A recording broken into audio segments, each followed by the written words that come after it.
Hi there, I'm Grant, and I do maths. Nice, we've got the maths fans in. It's nice that they let the maths fans out every once in a while for a bit of fresh air.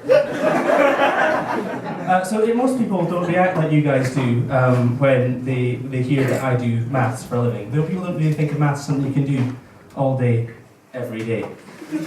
I'll give you a few examples of the kind of reactions I sometimes get. Oh, you do maths? I was never very good at maths at school. You wouldn't do that to a pilot, would you? Oh, you're a pilot. Really scraped through my flying standard grade. And sometimes they tell you about their greatest achievement in maths. So they go, oh, you do maths? Got a B at higher. And again, you wouldn't do that to a dentist, would you?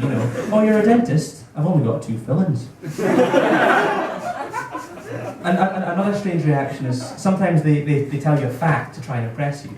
So they'll say things like, oh, you do maths? Infinity's not a number. I'm like, oh, okay, good. Because I'm the Sphinx, I'm not going to eat you for lunch anymore because you said a correct fact at me. But none of these are the worst reaction. The reaction makes my blood curdle, makes me want to paint my face blue and charge kilted downhill at the enemy engineers. The worst reaction is, oh, you do maths? Do you want to be a teacher? No, I have a job. I say I have a job. I've got a group of people I can trick into giving me money in return for promising to do things that might not even be possible. The politicians get to call that a job. I think one reason that maths has, people don't really think of maths as something you can do for a living is because people's idea of mathematicians is what they get from films. They think we're all bearded, balding, and bizarre. Those are hipsters. Or else they think that we might have a strange desire to write on windows and a bit of a gambling problem. But in reality, that's only 74.47% of us. Damn, my horse didn't start at Cheltenham. Really need to stop betting on red rum. Another reason I think maths is a bit of an image problem is that we're so rubbish at naming things, X1, X2, X3. I think that's quite a callous way to refer to Fiona, Claire, and Derek. Although it does make it easier to remember the reason that each relationship failed. Why 1, why 2, why 3. I'm going to stop naming things now because I can see I'm putting some of you in the back to sleep. Z1, Z2, Z3.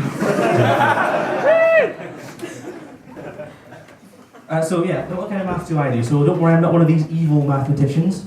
I don't study what happens when you starve parrots, the ones that study pretty polynomials. I'm also not one of these mathematicians that are interested in how the Romans counted, although it is quite interesting to hear how the Romans counted, because they always had to pause when they got to II. No, I study network theory or network science when I'm trying to convince my friends that I'm useful to society. And so a network is a way of representing a complex system by nodes and edges. So we could represent the system of friends in this way, not the 90s sitcom Friends, that'd be far too complicated to represent as a network. Ross, Rachel, will they, won't they, who knows. I really should watch the finale. So everyone in this room is now a node in my network, and I decide whether or not you're friends with someone with just my rubber and my pencil. That was my evil laugh. Doesn't get used very often. And we draw an edge between you if you are friends. So here I'm assuming that if you're friends with someone, they're also friends with you. Because if you're friends with someone and they're not friends with you, you're not their friend. You're their stalker. Or possibly you're on an episode of Made in Chelsea. I'll let you decide which is worse. So what I try and find out about networks is whether or not they have holes. That's right, I spend my entire day searching for a hole.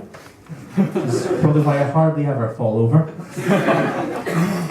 So a hole arises when you have a series of at least 4 distinct nodes, and each one's connected by an edge to the one before it and the one after it, and the 2 end nodes are also connected by an edge, and there's no other nodes, no other edges. So I'll give you an example. So let's have the network of people who can see each other, and we'll have 4 strangers in a lift. Now this is a terrifying situation for a millennial.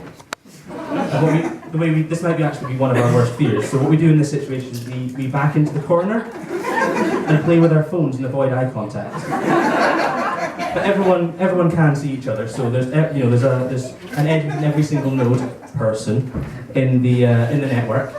So there's no hole here. And if there's a hole in the lift, then probably take the stairs.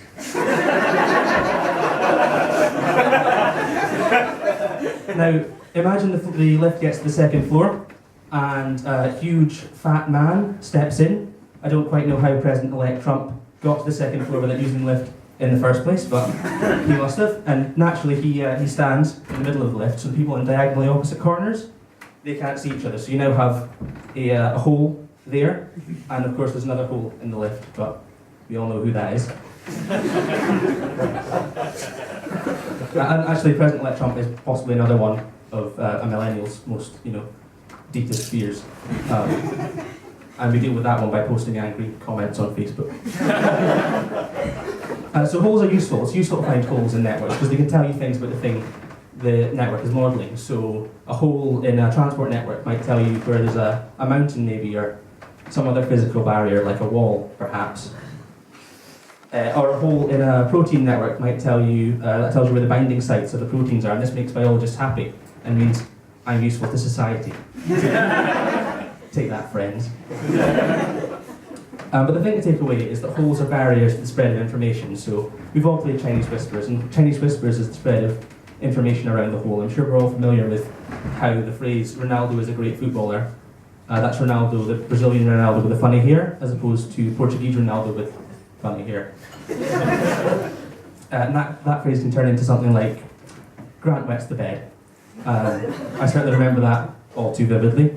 I had a tough first year at university. So we know that holes are barriers to the spread of information. So an example of a network with a lot of holes, maybe the network of Tory ministers discussing Brexit.